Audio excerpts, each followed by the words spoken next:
Okay, come along with me while I make this door hanger with a bow. First, I cut out a 14.5-inch piece of 1/4-inch birch on my laser, and then I'm going to stain it with a Varathane Fast Dry stain, you guys. That's the stain you want to use at parties if you want your stain to dry quickly. Then I am using stencil to make my words. I decided to use a stencil this time rather than the laser. I just made two because it fit on my piece, and I can have one for another sign.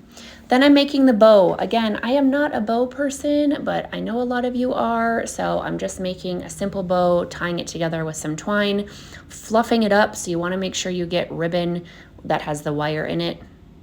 Then I'm going to place my stencil on my sign. Again, there was no dry time with the stain because it's a fast dry stain.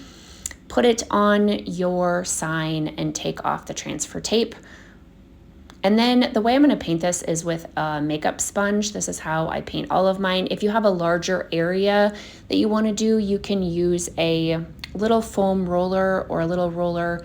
Either one will work fine. I chose to do the sponge and do a couple coats. Very, very, very light paint. When you're finished, you can take your stencil off. Whether the paint is wet or dry, it does not matter. And then I'm going to staple on some greenery. This is just some that I had laying around, but it fit nicely with a winter theme. And then I just staple on the bow where I want it and kind of fluff it up and move it around. I put some twine on the back to hang it as well. And then it is finished. What do you guys think?